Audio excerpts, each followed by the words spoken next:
Parashat Shavuot em português. Que bom que estejamos juntos e bem dispostos a estudar, a refletir, a trazer a Torá mais perto do nosso dia a dia, porque esse é o objetivo dos nossos encontros. Vamos começar, como sempre, abençoando o nosso estudo. Baruch atah Adonai Eloheinu melech haolam asher kitshanu b'mitzvotav vetzivanu la'asok b'divrei Torah להערק מה אדוני אלוהינו דברי תורתך בפינו ובפי עמך ואת ישראל ונהיה אנחנו ואת צאצאינו ואת צאצאי עמך ואת ישראל כולם יודעי שמך ולומדי תורתך לשמה. ברוך אתה אדוני המלמד תורה לעמו Israel, el que ensina Torah o que ensina Torah a seu povo Israel. Como vocês têm percebido, hoje é um dia muito especial, super especial, magnificamente especial. Está aqui para compartilhar a leitura e para ensinar-nos o Rabino Roberto Gretz, que é um homem muito bom, muito sábio e muito generoso. E é uma fórmula difícil de encontrar todos juntos. São artigos que vêm por separado, mas todos juntos, só de vez em vez, de muito em muito aparecem juntos. Ele nasceu em Buenos Aires e estudou lá e foi para a Universidade de Cincinnati, onde se graduou como licenciado em Ciências Políticas e depois entrou na HUC, em Hebrew Union College, Instituto Judeu de Religião de Cincinnati, y se graduó como rabino, fue ordenado rabino en el año 1972. Y después trabajó aquí en Brasil durante más de 2 años, entre 72 y 74 en Río de Janeiro. Cuando en el año 74 o Rab Roberto viajó a Buenos Aires, fue nomeado un rabino de la comunidad de Emmanuel, que a única comunidade reformista na época na cidade, e fez a presença dele, o trabalho dele fez crescer muito a comunidade, muito, muito. Tomar uma dimensão nacional e estabelecer alguns critérios que não eram comuns no país. E depois tem uma atividade muito, eram anos muito difíceis na Argentina, ele teve uma atividade muito comprometida com os direitos humanos. Y después él se instaló como rabino do templo a partir del año 91. Él fue rabino en un templo allá en Lafayette, en California, donde trabajó mucho durante muchos años. ¿Cuántos años, Roberto, estuviste allá? 25. ¿25? ¿No? 25 anos. E fez uma carreira brilhante. E é mestre de muitos rabinos muito reconhecidos, que todos nós conhecemos. E é uma referência para o judaísmo reformista no mundo inteiro. Na nossa região, provavelmente seja, desde meu ponto de vista, a figura principal. É membro executivo do North American Council da World Union, e mais perto da minha experiência pessoal, é um dos fundadores do Instituto Ibero-Americano de Formação Rabínica Reformista, e é meu mentor. É tudo isso e muito mais, como vocês vão descobrir hoje, estudando juntos com ele, Parashat Vayeshev. Pena que a minha mãe não está mais com a gente para escutar. Que bonita introdução, obrigado. Pergunta de novo, sinalem com a cabeça. Vocês têm o texto na frente? Tem uma Tanakh, uma Bíblia, uma Torá com vocês? Sim. Eu preferiria se vocês compartissem comigo a leitura, em vez de eu ler, porque tem uma tradução. Minha biblioteca, desde o começo da pandemia, eu tenho uma biblioteca aqui em casa, mas nunca pensei que teria ficado tão engajado com as coisas acontecendo na América Latina e América e o Brasil, e a minha biblioteca em português está toda trancada na sinagoga, que desde que começou a pandemia está trancada. Então, eu não tenho o texto da Bíblia em português, eu peguei uma tradução online, mas depois de ter pego ela, prefiro escutar a que vocês têm, e eu vou parando vocês e vamos conversando sobre a Parashat Shavua, que nesta semana é Vayeshev, verdade? E entramos, eu diria, na última parte do livro de Bereshit, do livro de Gênesis. As próximas 4 parashiot, e aqui até o fim do Gênesis, é a história de José, é a história que tem a maior quantidade de capítulos, que está contada com maiores detalhes que qualquer outra história dos patriarcas. E se olhamos um pouco como elas aparecem na progressão no livro de Bereshit, nós temos alguns dados sobre Abraham Avinu, mas como fundador não temos muitos dados dele. Quanto menos dados temos escritos na Torá, mais dados os rabinos vão inventar para responder às perguntas que elas têm. Por exemplo, por que Abraão? Depois passamos a Isaac. Isaac é uma figura intermediária entre duas personalidades bastante fortes, Abraão e Jacó. E de Jacó já temos bem mais detalhes, mas agora, quase que inusitadamente, a leitura de Vayeshev começa falando de Jacó. Jacó habitou na terra de Canaã, onde seu pai tinha peregrinado como estrangeiro. E esta é a linha da família de Jacó, e acabamos de ouvir de Jacó e passamos diretamente a José e a história de José. E aí que começa a nossa parashá. Então, essa é a introdução ao que vai nos levar ao fim do livro de Bereshit, do livro de Gênesis. Então, vou convidar alguém, talvez Ethel, você quer ler para nós? Vamos ler os primeiros 2 psukim, 1 e 2. Depois, Ok. há quanto tempo nós temos, Pablo? 1h30, 1h15, 1h30. Ok. Ok. Mas vamos, ok. Vayeshev. Enquanto isso, Jacó assentou na área onde seu pai tinha vivido, na terra de Canaã. Estes são os registros de Jacó. José tinha 17 anos de idade e, como um jovem, ele cuidava do rebanho com seus irmãos, os filhos de Bilá e Zilpá, mulheres de seu pai. José trazia a seu pai um mau relato a respeito deles. Ok. Chega. Já temos para começar e vamos ver se a gente fica aqui 1h30 ou se a gente vai ler mais um pouquinho depois. A primeira palavra que dá o nome à leitura da Torá é Vayeshev. Vayeshev vem do hebraico, Yoshev, de estar sentado. O que quer dizer estar sentado? Eu não vou falar, vocês que têm que falar, ok? Podem desmutar os microfones e quando quiserem falem, porque senão... O que quer dizer estar sentado? Ele não estava nômade, ele tinha se fixado ali. Ele tinha se fixado. Vamos ver mais sinônimos ou paralelos que podemos usar para a palavra Vayeshev. Residir. Como? Residir. Residir. Estabelecer. São todas muito formais e não levam aonde... Morar. Vayeshev é uma postura diferente de estar em pé. Estar em pé, eu estou em guarda o tempo todo. Vayeshev, eu me acomodei.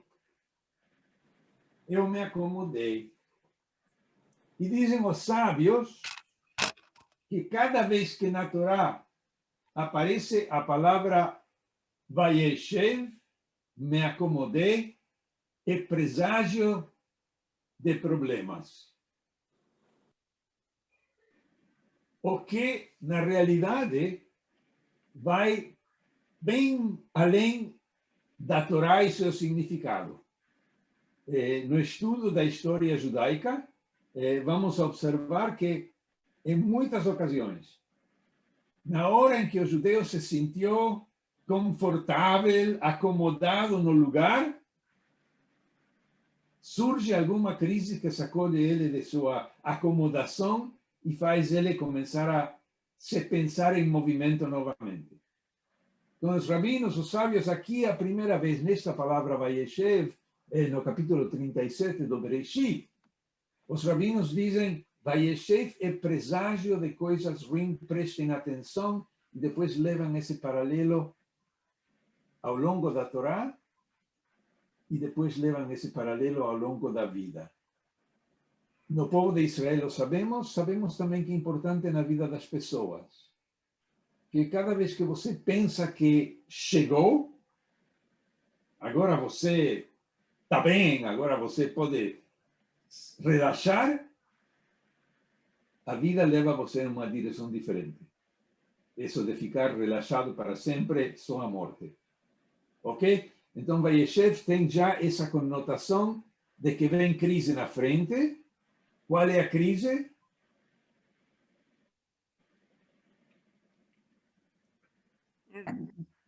Tudo que vai acontecer com o José. Quer dizer, aquele... Conflito de irmãos. Inveja, competição. E esse é só o começo. Claro.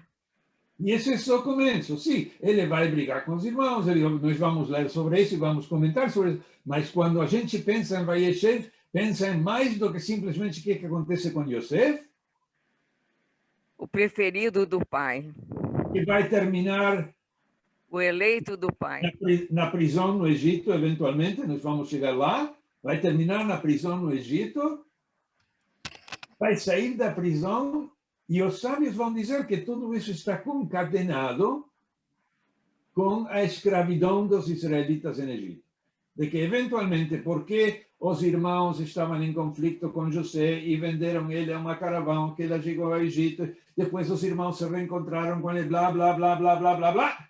Agora somos escravos no Egito. Agora, é bom ou é ruim? Bom. O fato que fomos escravos no Egito é uma coisa boa ou uma coisa ruim?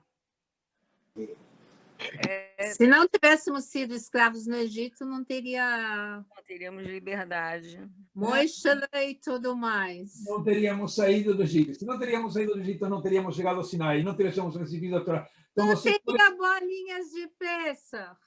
Se você pensa em Vayeshev, se você pensa que em qualquer um desses momentos, um dos personagens dessa história tivesse ficado satisfeito, posto, criado residência, não se mexido mais, o resto da história do povo de Israel não teria acontecido. Okay? Vayeshev é uma expressão de assimilação. Vayeshev é eu me faço confortável no meio de gente estranha, me acomodo, acabo com as diferenças, então não vou mais para frente. Ok? Mas isso seria uma espécie de sentença para o judeu errante, que o judeu não pode se assentar, se fixar, a gente não tem direito de achar o nosso cantinho? Não. Porque aqueles se assentaram, eles estavam onde? Estavam em Canaã.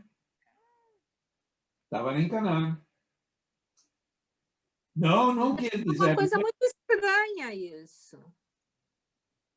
O que é estranho? Explica, Viviane. Que nós não temos direito de nos assentarmos, de ter o nosso canto. Daí você está fazendo uma leitura geográfica de alguma coisa que não precisa necessariamente ser geográfica. Verdade? Tem alguma coisa que nós chamamos de exílio territorial e outra que nós chamamos de exílio existencial. Às vezes o exílio é territorial e ninguém tem que ser condenado a esse exílio para sempre, o que justifica, eventualmente, a presença do povo judeu na terra de Israel, verdade? Por outro lado, está o exílio existencial, que é não estar conforme consigo mesmo, de sempre estar querendo ir mais fundo na espiritualidade da pessoa, querendo ir mais longe na relação que nós temos com os outros, aprendendo a conviver com as diferenças, etc. Tudo esse exílio existencial. Quer dizer, 2000 anos fomos exilados à terra de Israel. Mas na terra de Israel, também os judeus que lá moraram estavam numa forma de exílio. Exílio quer dizer estar à procura de uma identidade que não está realizada ainda. E esse é o perigo. Esse é um perigo muito maior que o exílio territorial. Ok? Vamos ler um pouco mais e vamos ver aonde que tudo isso nos leva, tá? Então, temos Vayeshev, falamos sobre essa transição de Jacob a Yosef, e o conceito desse exílio territorial, exílio existencial, foi muito estudado por um professor de filosofia no Hebrew Union College, há anos atrás, o professor Alvin Reines, que escreveu, entre outras coisas, um artigo muito importante chamado Exílio Existencial, onde ele estuda isso desde a postura de um judaísmo americano de 50, 60 anos atrás, que ainda tinha um compromisso menor com a terra de Israel, mas que não se considerava em exílio porque morava nos Estados Unidos, mas ele falava da insatisfação do judeu como judeu, morando nos Estados Unidos. Okay? E ele explora esse artigo, exílio existencial. E esta é a linha, como diz, ele toldot Yaakov. Esta é a linha de Jacob, a linha de descendência de Jacob, e Yosef ben Sheva ve'esrim Shana. José tinha 17 anos, pastoreava os rebanhos com os seus irmãos, ajudava os filhos de Bilha e os filhos de Zilpa, mulheres de seu pai, e contava ao pai a má fama deles. Essa tradução que eu tenho aqui, não precisa ser má fama, o hebraico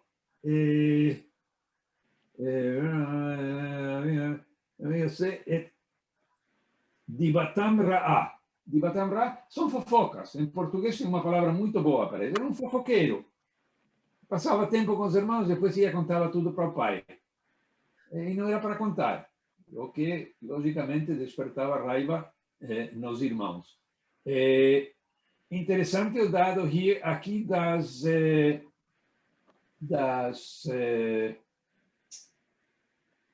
aqui chamadas mulheres de seu pai. Em realidade, mulheres no hebraico são esposas de seu pai, que até aqui não eram esposas, eram as concubinas de quem? Jacó. De Jacó. E cada uma delas era a ajudante de uma das matriarcas. De quais as matriarcas? Leia e Raquel. Leia e Raquel. Leia e Raquel. Agora, se a gente olha nos capítulos anteriores, Zilpa é a primeira e Bilha é a segunda. Então, os rabinos vão se perguntar logo por que aqui está invertido, por que aqui diz Bilha primeiro e Zilpa depois. Diz que Zilpa era a ajudante de quem? Da Léa. De Rivka. Rivka. Rivka, a favorita. Ok? Rivka, a favorita. Então, Rivka é a favorita, então agora damos precedência. Indica, de alguma maneira, uma tradição que nós não conhecemos, mas que dá para pensar, de que na morte das matriarcas, as concubinas passam a ser esposas. É dizer, que o status dela cresce na ausência da matriarca que introduziu as concubinas à família, ok? Ok, alguém quer ler mais uns versículos e agora podemos ler até o versículo 8, de versículo 3 ao versículo 8. Algum voluntário para a leitura? Israel amava José mais que a qualquer um de seus outros filhos, uma vez que ele era o filho da sua velhice. Ele fez para José uma longa túnica colorida. Quando seus irmãos perceberam que seu pai amava mais que a todo o resto, eles começaram a odiá-lo. Eles não podiam dizer-lhe uma palavra pacífica. Então José teve um sonho, e quando ele o contou a seus irmãos, eles odiaram ainda mais. Ouçam o sonho que eu tive, ele lhes disse. Nós estamos amarrando feixes no campo, quando o meu feixe, de repente, ergue-se ereto. Seus feixes formam um círculo em torno do meu feixe e inclinam-se para ele. Tu desejas ser o nosso rei? Retrucaram os irmãos. Tu pretendes governar sobre nós? Por causa de seu sonho e palavras, eles o odiaram ainda mais. Muito bem. Quantos sonhos que vai ter que vão aparecer na história de José? 3. No geral? No geral? Na história de José. Tem os iniciais, depois vai ter o sonho do padeiro, o sonho das vacas. Do padeiro, do vinho também. Do copeiro. Do copeiro. Uhum. Então, aqui são 2, né? E depois o faraó, né? Do faraó que ele interpreta o sonho do faraó. Mais 5, o faraó tem 2 sonhos também. Sempre em pares. Sempre em pares. São 6 sonhos. São 6 sonhos que... E a diferença entre os sonhos, do começo ao fim, são significativos e indicam um pouco o crescimento ou a transformação de José, verdade? Os primeiros sonhos, que estamos lendo agora, recém limos o primeiro, é um sonho que ele mesmo tem. Ok? E ele conta o sonho. Ele conta o sonho e, na forma de contar o sonho, ele está interpretando o sonho. Freud diz que não tem nada mais perigoso que interpretar teus próprios sonhos. Não é uma boa fórmula. Na próxima, e o segundo sonho vai ser o mesmo. Nos próximos capítulos, quando ele está preso e o copeiro e o padeiro têm sonhos, ele já atua de uma forma diferente. Ele agora escuta o sonho dos outros e interpreta. E na interpretação está a redenção de José, perdão. O que quer dizer a redenção de José? Depende da memória de alguém cujo sonho foi interpretado, de José chegar a um ponto de liberdade. Quando? Quando o faraó tem agora um sonho. E ele não entende, e isso leva à ascendência de José de prisioneiro a conselheiro do faraó. A coisa vai se tornando dessa forma mais e mais freudiana, de alguma maneira, mais sadia. Os sábios dizem que os primeiros 2 sonhos são produto de uma criança. Por quê? Porque uma criança é narcisista sem sabê-lo. Ele é o centro do seu próprio universo e não dá para ver além do seu próprio nariz, verdade? É uma criança. O problema com essa interpretação rabínica é que o texto nos diz que José tinha quantos anos de idade?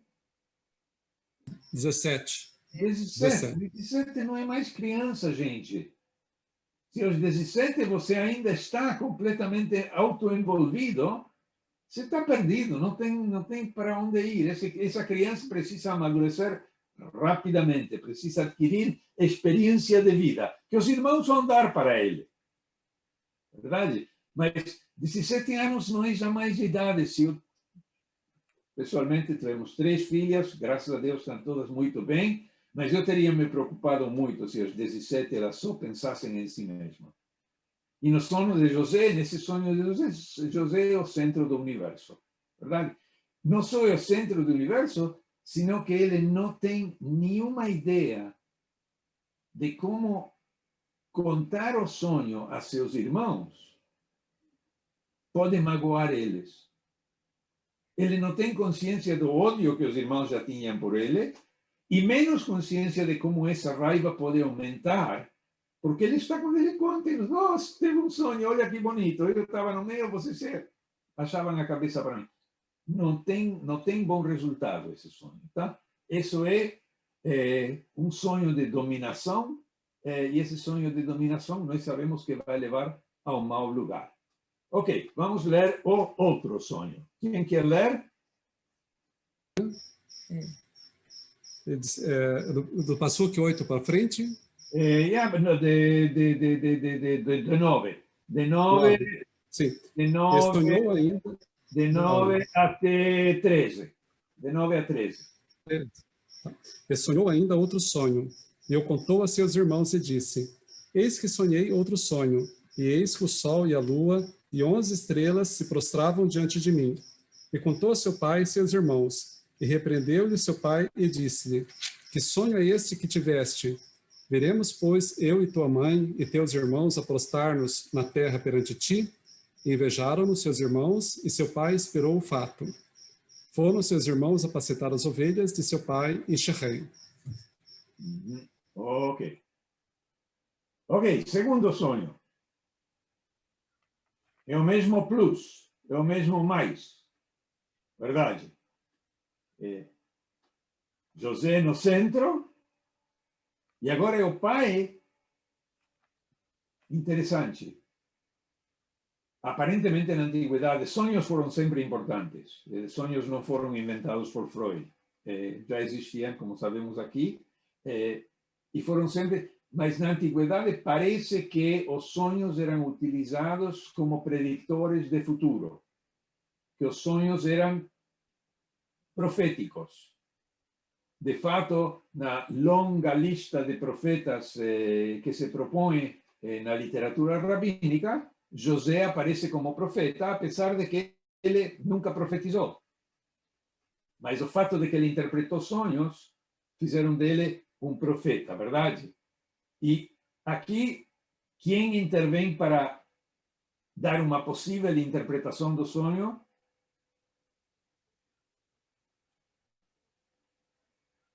É o pai, verdade? Será que eu, sua mãe e seus irmãos viremos nos curvar até o chão diante de você? Quem é a mãe? A mãe já estava morta, era Raquel, né? A mãe já estava morta. Então, por que trazer a mãe ao negócio deste sonho?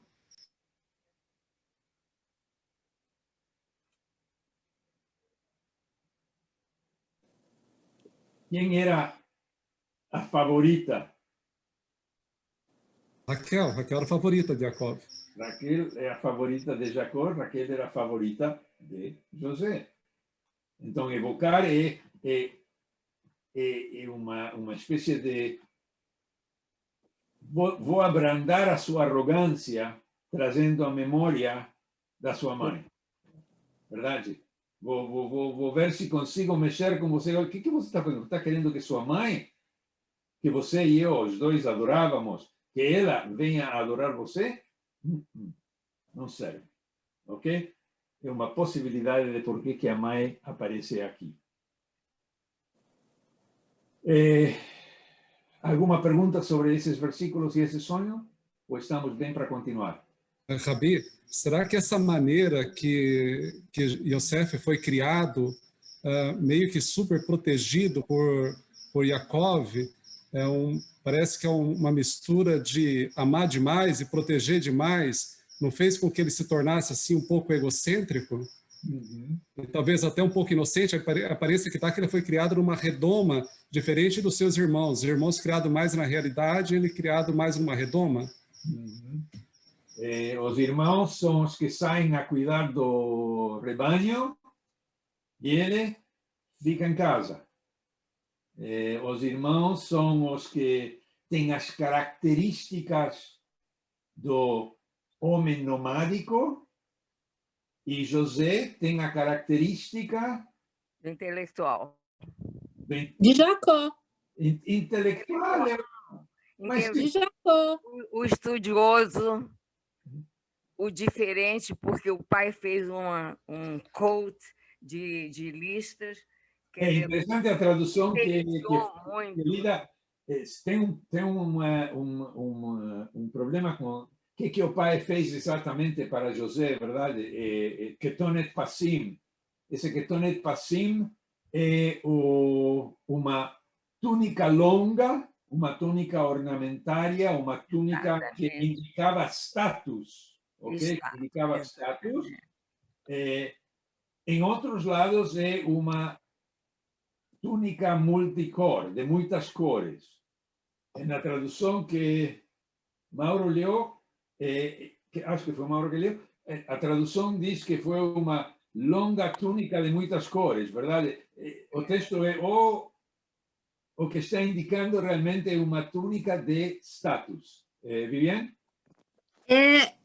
A túnica é a repetição do Jacó, que também coloca uma túnica para ter a bênção do primogênito. E o reflexo do desejo do pai dele. É uma repetição, porque o Jacó também não saía para trabalhar, também ficava em casa. O Jacó também está ligado com a túnica. Então, tudo é só uma repetição do pai. Não, mas o Jacó, nós temos bastante provas do Jacó no campo e no Jacó cuidando dos rebanhos e no Jacó se movendo. Lembra, Jacó vive 20 anos com Labán, sendo Mas depois que sai de casa, não quando está em casa. Como? Depois que ele sai da asa da mãe. Não quando ele está em casa. Não quando ele está em casa. Em casa, ele está em casa. Tá. Mas essa é uma característica, de novo, das histórias patriarcais, essa questão de favoritismo. De ter um filho que nós queremos mais que os outros. E, em geral, de novo, do ponto de vista psicológico, do ponto de vista de criar uma família, nós sabemos como isso dá errado. De demonstrativamente querer um mais que os outros. A gente pode até querer, mas se deixamos saber que queremos, estamos perdidos. E essa história de favoritismo também precisa de uma explicação. Porque o favoritismo vai sempre contra o primogênito. Nas sociedades antigas, a primogenitura tinha um valor muito importante. Nominalmente, no começo da história de Israel, a primogenitura também tem uma função muito importante. Mas os favoritos, os prediletos, os eleitos pelo pai ou pela mãe, em geral, não são o primeiro. São outros. E isso indica que nessa questão evolutiva das religiões, das tradições e do próprio judaísmo, já há uma pequena subversão. É ruim querer um mais do que o outro. Mas o processo de querer um que não é o primogênito mais que o primogênito é uma subversão contra o esquema como a sociedade estava organizada. Ok? Então, esse Ketonet Passim, essa túnica que o José recebe, que depois passa a ser título de um grande musical em Broadway. José, essa túnica. De aí que ficamos trancados na tradução de Ketonet Passim como multicolored coat, a túnica de muitas cores, verdade? O texto é uma túnica longa, uma túnica simbólica indicando status, ok? Mas o status também não pode subir a cabeça. Como diz o Jacó a José, o que você acha? Que nós todos vamos agora? Mas, na realidade, é exatamente o que o sonho quer dizer. E é o que vai E não vai acontecer. se dar até eles se reencontrarem no Egito, muitos anos depois. Onde José está numa posição de poder atual, de poder real, e os irmãos vêm para pleitear e, eventualmente, trazem o pai para se assentarem no Egito protegidos pelo poder do José. Ok? Quer dizer, o sonho é arrogante, e o José teria feito bem guardá-lo para si mesmo, ou contar para a namorada, mas nós sabemos que a resolução do sonho chega muito mais tarde, e é exatamente como José o havia interpretado. Ok? Dos versículos psukim mais importantes. Vamos ler de novo do 12 ao 18. Do 12 a 18. Ok? Quem quer ler? Jair, você quer ler para nós? Leio. Ok.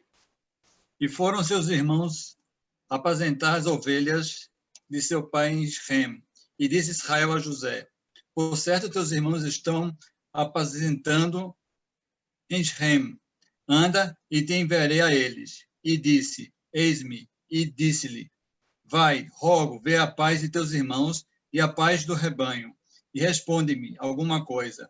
E o enviou do vale de Hebron e chegou a Sichem. E encontrou o homem, e eis que estava perdido no campo. E perguntou-lhe o homem, dizendo: que buscas? E disse: a meus irmãos eu busco. Dize, rogo a mim, onde eles apacentam. E disse o homem: partiram daqui, porque escutei-os dizerem: vamos a Dotã. E foi José atrás de seus irmãos e encontrou-os em Dotã. E viram-nos de longe, e antes que chegasse a eles, tramaram matá-lo. Ok, paramos por aí.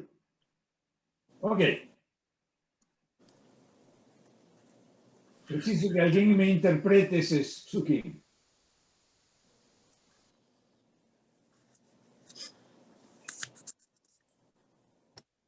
Quais são as coisas que levantam, ou se não interpretam, que perguntas surgem da leitura destes psukim, destes versículos?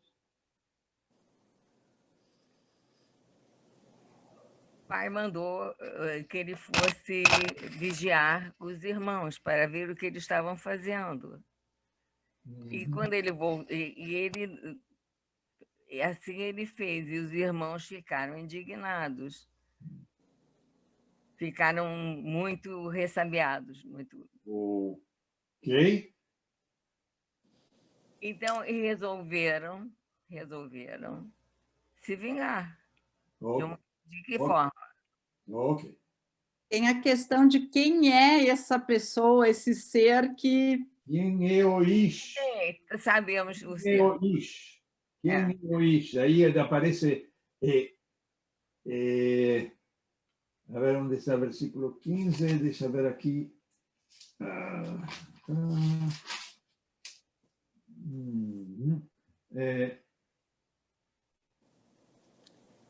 Yimtzaehu Ish. E aparece Ish, uma pessoa, Um homem. E uma das grandes perguntas é: quem é esse homem? Mas antes de ir a esse homem ainda, vamos parar um momento no que a Lea falou, de que o pai manda o José vigiar ou controlar os irmãos. Na realidade, existe a possibilidade de que a missão que o pai encomenda a José é uma possível aproximação entre os irmãos. Escuta, você fez bastante para se distanciar deles. Vai agora ver o que estão fazendo, aprende a fazer o trabalho. É hora de você sair de casa. É hora de você deixar os livros irse sujar as mãos com seus irmãos um pouquinho para ver se melhoramos as relações. É tão possível essa interpretação como a que o pai manda vigiar. Claro, quem favorece a José por cima dos irmãos está pensando que José é o menino obediente que faz os favores do pai. Mas não é a única interpretação. A interpretação pode ser que o Jacó quer promover uma reconciliação longe de casa. José sai do teu espaço de conforto, vai até seus irmãos. Onde estão os irmãos? No Shehem.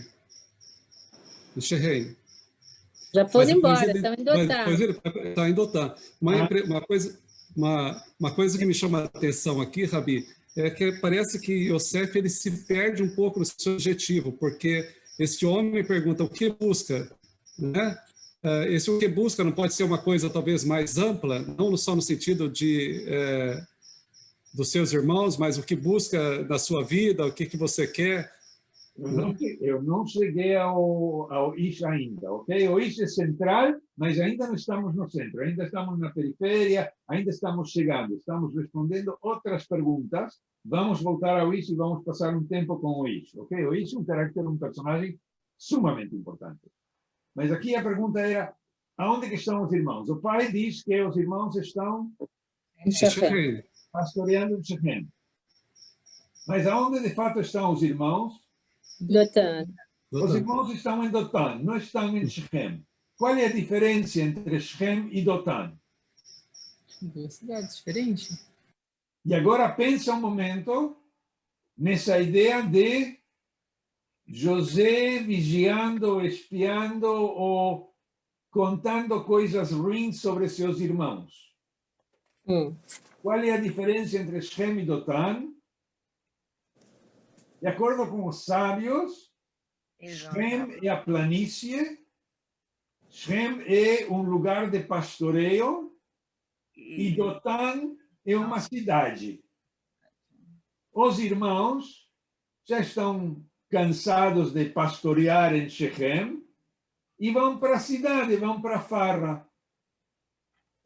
Mais que a farra, de acordo com os comentários, o que atrai eles a Dotã é que tem prostitutas em Dotã. Por quê? Porque os comentaristas querem fazer os irmãos aparecerem mal e José é o bonzinho. Verdade? Então, até essa mudança de Shechem a Dotã na imaginação rabínica, em alguns dos comentários tradicionais, aparece como significativa. Eles não estão mais em Shechem, foram embora de Shechem, vão para Dotã. Ok?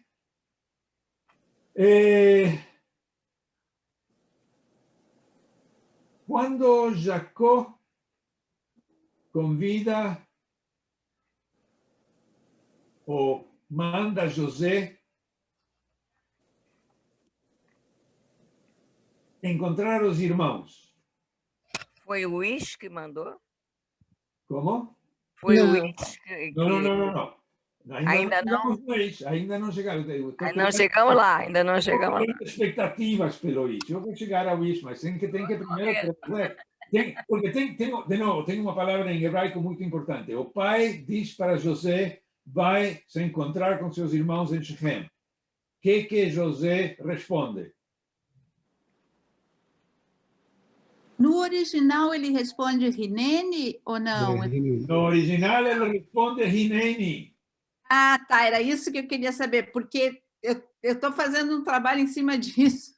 No original, ele responde Hineni, que nós temos da tradição como uma resposta de uma total entrega ao pedido que está sendo feito. Porque eu lembrei justamente da paraxá do Abraão, que vai responder 3 vezes Hineni. Abraão vai responder 3 vezes Hineni, Moisés vai responder Hineni na sarça ardente. Hineni é uma palavra significativa, que indica total entrega. Hineni não é somente, como diz a tradução aqui, sim, senhor, respondeu ele, não, quer dizer, eu sei o que você quer de mim, eu sei que é um negócio complicado, mas vou dar meu tudo para que isto funcione. Ok? Eu vou entrar num movimento que vai além do físico, que vai indicar a necessidade de uma transformação maior que do local, de aqui até lá, e de quem eu sou agora a quem eu vou ser naquele momento quando me reencontrar com meus irmãos. Ok? Por isso que Hineni é importante. Mas ele vai a Shem, onde o pai disse que eles estão pastoreando, e ele anda, o texto em hebraico é até quase que tem um pouco de humor. Ele está perdido no campo, ele está andando, dando voltas no campo e aparece esse Ish. E que...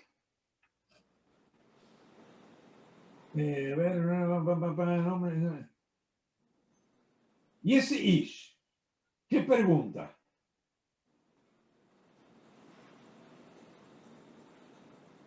Foi ele que guiou José para encontrar os irmãos? Ele pergunta, o que você está procurando? Você está andando lá como... Meus irmãos... correndo atrás do seu próprio rabo e não está achando nada, né? Então, mas, na pergunta do Ish, já se esconde o tom da resposta de que o Ish sabe o que José está procurando, verdade? Procuro meus irmãos, podem me dizer onde eles estão apacentando os rebanhos? É decir, José responde, estou procurando os meus irmãos, e este Ish, que não tem ideia supostamente quem José é, só um cara perdido no campo, não tem ideia dos irmãos, sabe de tudo. Sabe de tudo. Respondeu o homem, eles já partiram de aqui. Eu os ouvi dizer, vamos para Dotã. O Ish desaparece, nunca mais sabemos deste Ish, não se fala mais dele, quem era o Ish.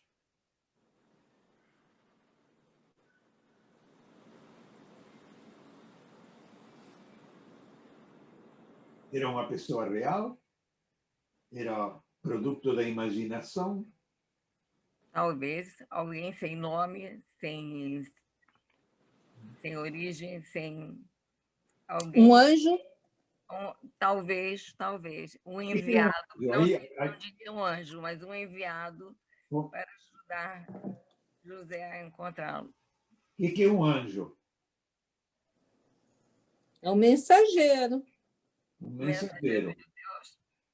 Não é só, primeiro, importante de notar que um anjo, quando a Torá fala de um anjo, não está falando de um ser com asinhas voando por cima da tua cabeça, não.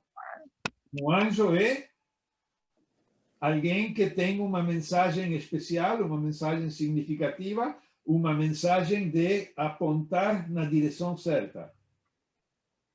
Ok? Isso que é um anjo. E uma das perguntas que os sábios se fazem quando estão comentando este capítulo, se perguntam, será o mesmo Ish que lutou com Jacó? Alguns capítulos atrás, quando Jacó, no meio da noite, luta com um anjo. E é o cara que vem para tirar da posição de Vayeshev? Como? É o cara que vem para realmente tirar dessa posição de sentado, de Vayeshev? Pode ter. É um agente de mudança. Sim. Para José. É um agente de mudança para José. Você pode chamar ele de mensageiro, pode chamar ele de anjo, pode chamar ele de imaginação. E chegar à conclusão de que, evidentemente, por aqui não estão, devem ter ido ao outro lado. O que tem por aqui perto? Por aqui perto tem Dotã. Aí vem os rabinos, Dotã tem prostitutas, provavelmente foi para lá que eles foram.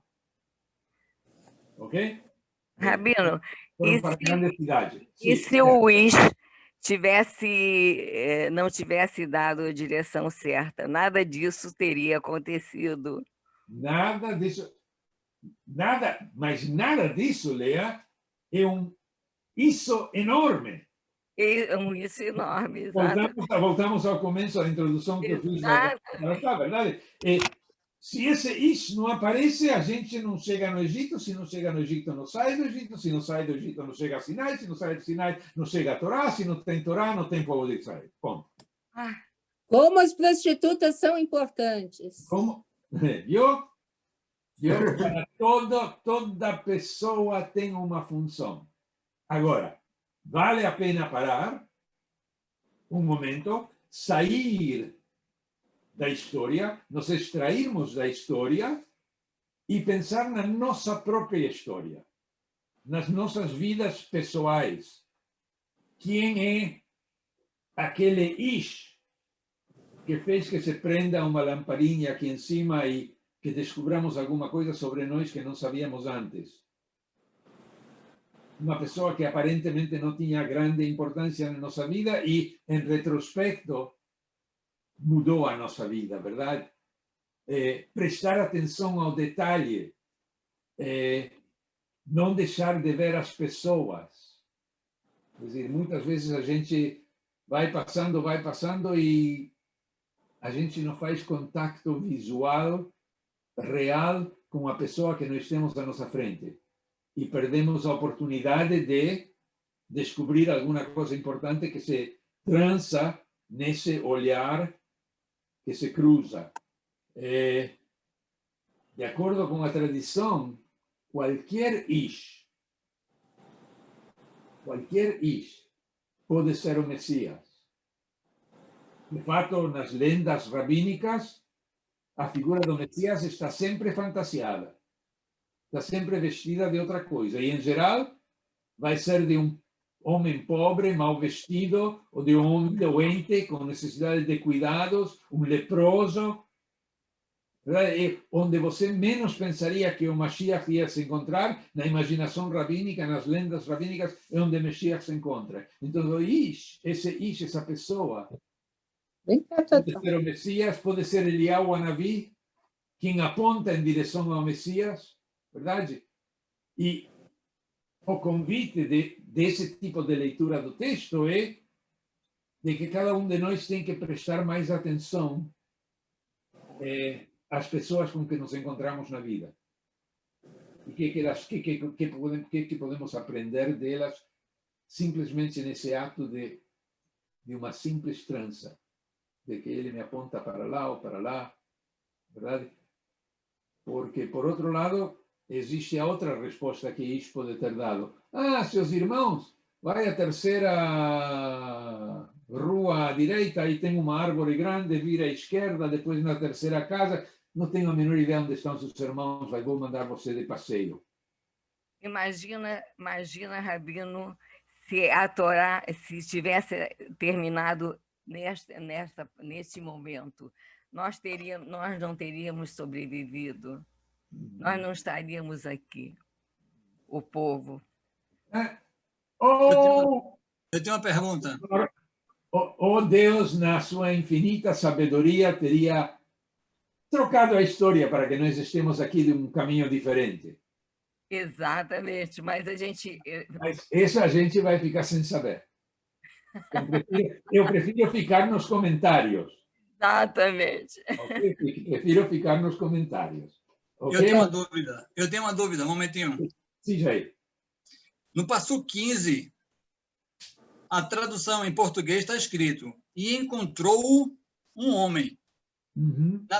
Pelo que eu leio, entendo, o homem que encontrou. Ou não é assim? Uhum. O homem encontrou ele. O homem que encontrou ele. Contra ele. E ele que estava perdido no campo, não é isso? E ele, José, que está perdido. E um homem que encontrou. E o homem que encontrou. Perfeito. A minha dúvida é, na Torá não existe ponto, vírgula. Não existe. É uma leitura direta. Uhum. Esses intervalos, essas interpretações, como é que se fala? Quem está interpretando que diz aonde para, onde bota o ponto e vírgula? Porque isso pode modificar toda uma história. Não mais. existe período muito comprido da composição da Torá, em que o editor, primeiro, e depois o copiador, o sofer, toma liberdades com os textos. Existe depois de que tem texto, e o texto da Torá é texto que provavelmente nós já temos de uma forma parecida, mas não exata ao Torá como nós já temos agora, mas já temos ela mais ou menos 300 anos antes da Era Comum. E nós sabemos que a temos 300 anos antes da Era Comum, porque para esse tempo já estava traduzida ao grego. Quer dizer que não só existia o texto, sino existia como texto importante suficiente como para ser traduzido por uma comunidade em Alexandria que estava perdendo a facilidade com o hebraico, cujo exílio já era tão longo que... Então, mas já sabemos que a Torá existe. O grego e a Torá, como nós já temos, tem diferenças que indicam que o texto em hebreu continua evoluindo, em termos de como se conformou o texto, até que começa a tradição maçorética, que sempre faz referência a texto, a rolo mais antigo que o rolo que eles consideram o rolo principal, o rolo mais sagrado, do qual eles querem copiar fehacientemente. E no final da linha maçorética, provavelmente não antes do ano 700, 800 da Era Comum, em que vai aparecer uma Torá com Tamei Mikra. Tamei Mikra são as marcações que indicam não só nota musical, que nós utilizamos hoje para cantilhar a Torá, sino também a Mikra são os que dão os pontos, a pontuação da Torá, que nos dizem onde tem que parar, onde tem que intervir, etc, etc. Ok? Então, existe durante muito tempo versões diferentes da Torá, até que os maçoretas nos dão uma Torá que dizem de agora, mas esse é o texto que nós vamos olhar.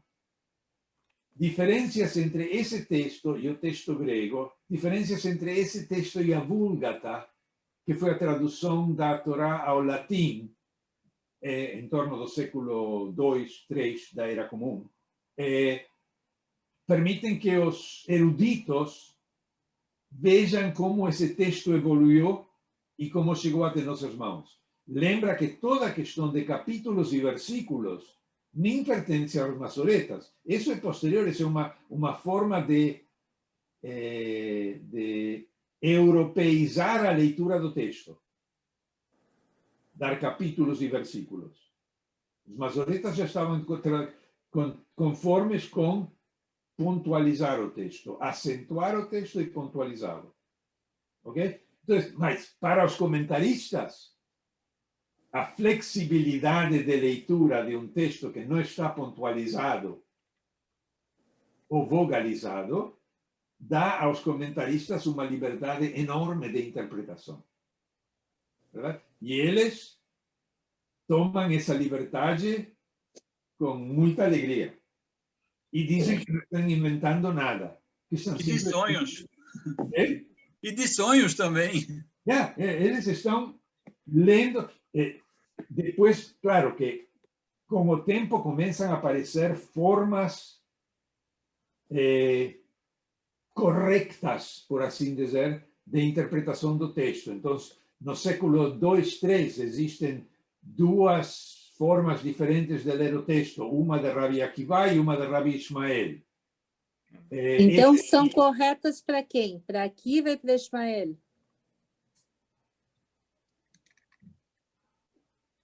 Em inglês se diz tricky question. Porque são corretas para quem está em autoridade nesse momento de dizer quais são as corretas. O interessante é que Akiva e Ishmael são contemporâneos. E daqueles processos na literatura rabínica onde aparece Eilu ve'eilu divrei Elohim Chaim. As palavras deste e as palavras deste são as palavras do Deus vivo. Se você é discípulo de Ishmael, siga as regras de Ishmael. Se você é discípulo de Akiva, siga as regras de Akiva. Mas se você é discípulo daquele Yeshua de Nazaré, está fora do campo. Não entrou aqui. Não é mais dos nossos. Saiu, entende? Então, quem decide que é correto? Quem está com poder, com autoridade no momento em que diz que isso é o que é. Isso que está passando é um gato ou um bode? É um gato. É um gato, é um gato. É um gato que quer atenção. Que acha que é mais importante do que o José. Um bode é a beça. Ok. Na Torá não tem gatos. No Egito tinha gatos. Mas na Torá é não tem. É um gato que acha que é mais importante que o José e nem recebeu a túnica. Como? Ah, ele acha. Ele acha que é mais importante que o José e nem recebeu a túnica. Por isso que é gato. Ok. Deixamos o homem mais ou menos esclarecido, como interessante a figura desse Ish, verdade? Que tem um papel primordial na história. Então vamos voltar à leitura da história e vamos ler agora o encontro. Desde o versículo 18. Podemos ler do versículo 18.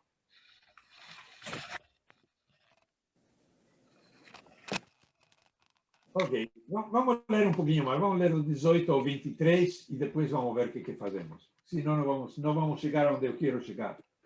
Porque vou ter que pular alguns pouquinhos. Quem quer ler?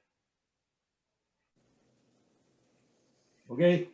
Mas eles ouviram de longe e antes que chegasse planejaram matá-lo.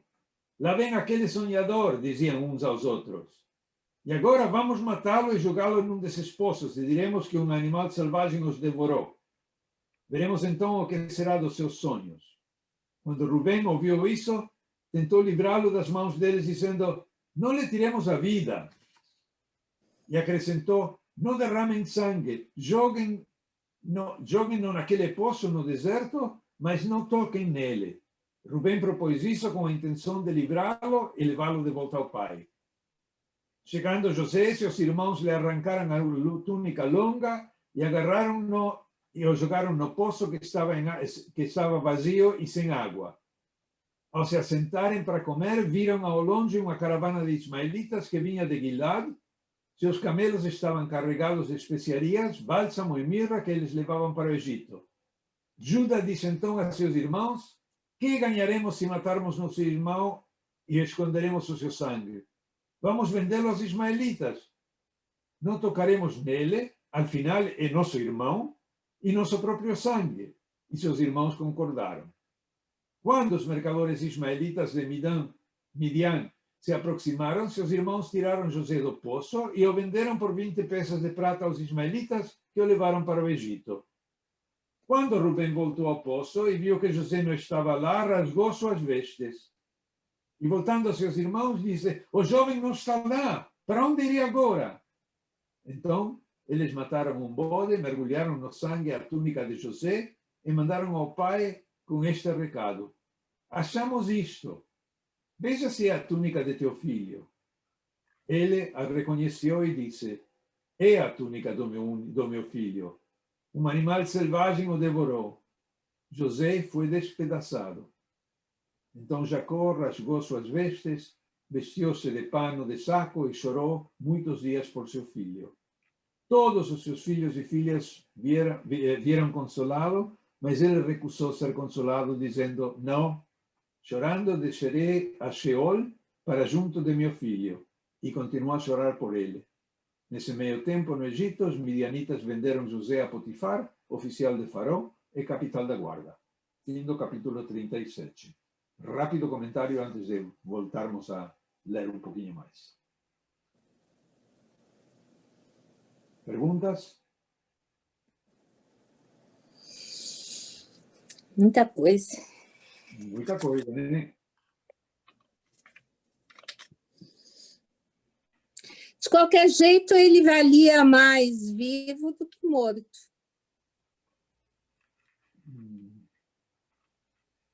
Eles deram uma valoração ao José e tiraram um proveito que eles não teriam tirado se matasse. Mas o Na proveito... verdade, eles deixaram vivo e mataram ao mesmo tempo, né? Eles deixaram vivo ao vender ele, mas para o pai dele, Jacob, ele foi morto, né? Que Jacob Sim, mas não é por mais ele, um né? fratricínio na Bíblia, porque o que não falta aqui são gente matando gente. Aqui é um fratricínio a menos. É um fratricídio a menos, um pouquinho melhor que fratricídio, e de passo levaram 20 moedas de prata, 20 shekalim, que, by the way, na Torá é o valor de um escravo entre as idades de 13 e 25 anos, uma coisa assim. Okay? Era o que ele valia mesmo. Era o que valia mesmo. Não valia nem mais nem menos, era o que valia mesmo. Agora, tem alguns traços interessantes.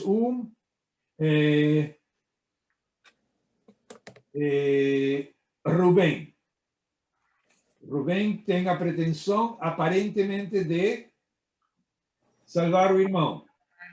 Ser o salvador. De ser o salvador. Mas não é. Verdade? Judá. Qual é o papel de Judá? É engraçado, o que me veio agora é que Judá é o que quer matar mesmo, né? Quem? Mas depois ele se pergunta o que a gente ganha matando. Mas Judas também é o que entrega Cristo. Então, é uma bagunça aqui. Você tem uma repetição do nome. E Judá foi quem vendeu o irmão aos ismaelitas. Foi ele quem vendeu o irmão. Pois é, então é um nome que leva um karma já. Tem Judá antes? Judá é dos filhos de... Mas antes não tem nenhum outro. Não, antes não tem nenhum outro. Mas esse é o Judá que vende, que de fato é quem vende o irmão, e que nós vamos aprender um pouco mais dele no próximo capítulo. Ok? Vamos aprender mais sobre Judá no próximo capítulo. Então, rapidamente, então, para apontar aqui algumas coisinhas que prestarmos atenção, mas eu vejo que o tempo vai passando e senão não vamos chegar.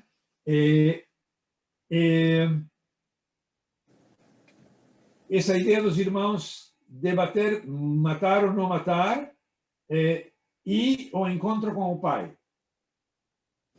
O que eles dizem para o pai?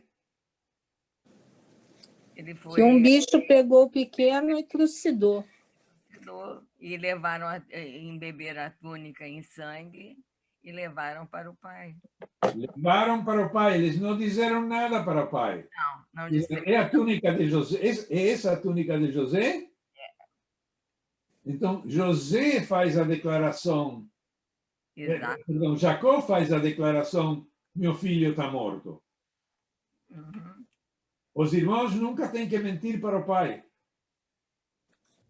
Não precisa mentir para o pai. Os irmãos induzem o pai a chegar à conclusão de que o José está morto. Ok? E ele, quando tentam consolá-lo, tem também uns comentários interessantes sobre... vieram os filhos e as filhas a consolá-lo. Quantas filhas tinha Jacó? Uma. Diná. Por que fala aqui em filhas?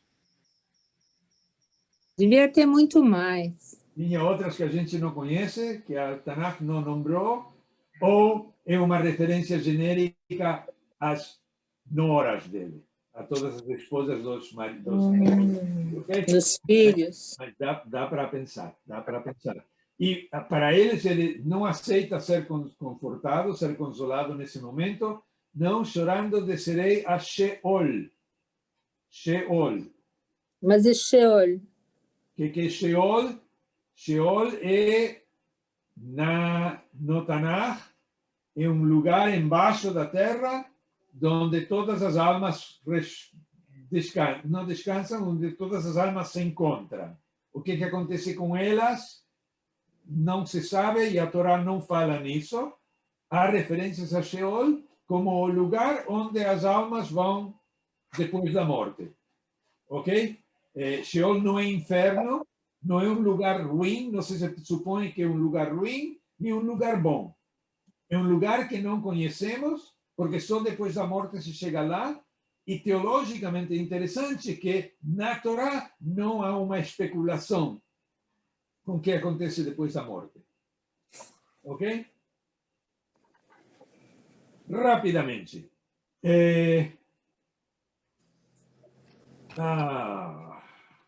Tamar e Judá. A história de Tamar e Judá. Podemos ler a história ou conhecemos a história? Conhecemos. Conhecemos a história de Tamar e Judá. Que conhecemos a história de Tamar e Judá? Ela casou e tinha três... o Judá casou e tinha 3 filhos. O mais velho, o morreu jovem e sem filhos, né? A Tamar foi dada em levirato para casar com o outro filho, Onan. Onan também morreu e ela não quis mais casar, então... Correção. Ela foi prometida ao filho mais novo, acho que lá. Ela não quis mais casar, O texto diz que ela queria preservar.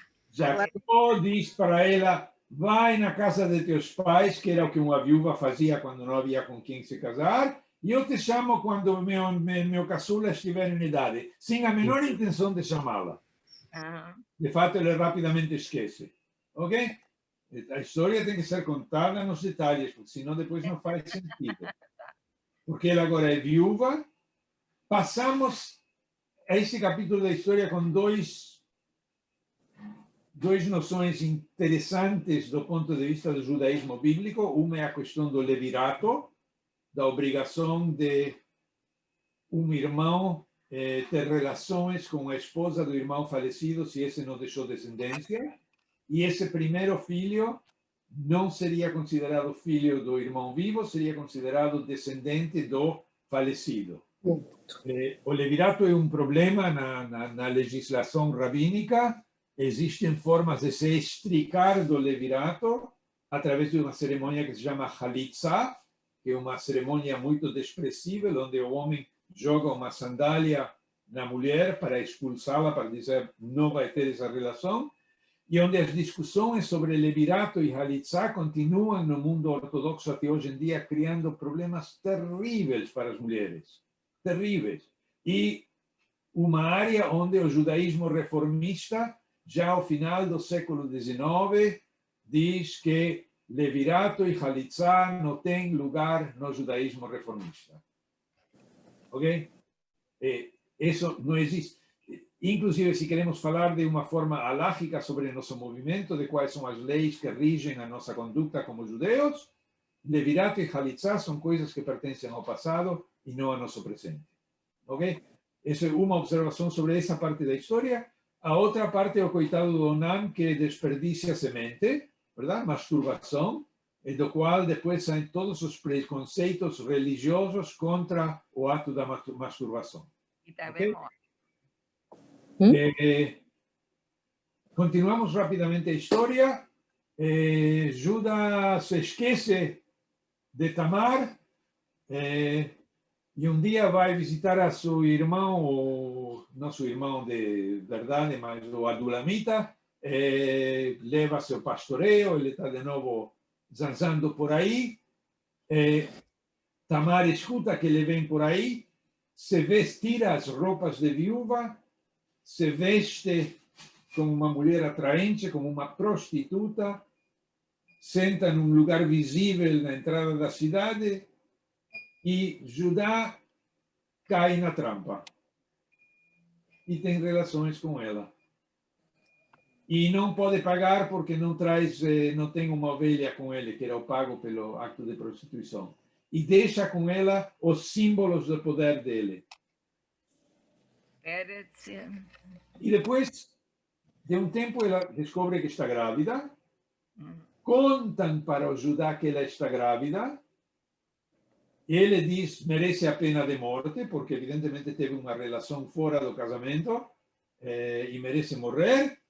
E ela surrepticiamente manda os símbolos que ele deixou com ela para dizer: olha quem é o pai, antes de você me matar. E a história termina com a Tshuvá de Judá, verdade? E Tamar está na linha, ela vai ter gêmeos, dos gêmeos é chamado Pérez. Pérez, de acordo com a cronologia no livro de Ruth, é antecessor de Ruth. Ruth vai ser antecessora de Davi. rei David, e o rei David vai ser antecessor de Mashiach. de onde que vem a tradição, aonde remonta a nossa tradição, Mashiach, Ben Davi. Mashiach ben Davi. Mulheres não judias. Tamar, que era cananeia, com a qual depois vai existir uma proibição estrita de termos contato com os cananeus, porque vamos nos assimilar a eles. Ela é uma cananeia. E Ruth é moabita. E estas duas mulheres são as antecessoras do rei David, que é o antecessor do Messias, etc, etc. Muito mais poderia se dizer sobre esta paraxá. Mas espero que tenhamos aprendido alguma coisa juntos. Ok? Muito. Comentários finais?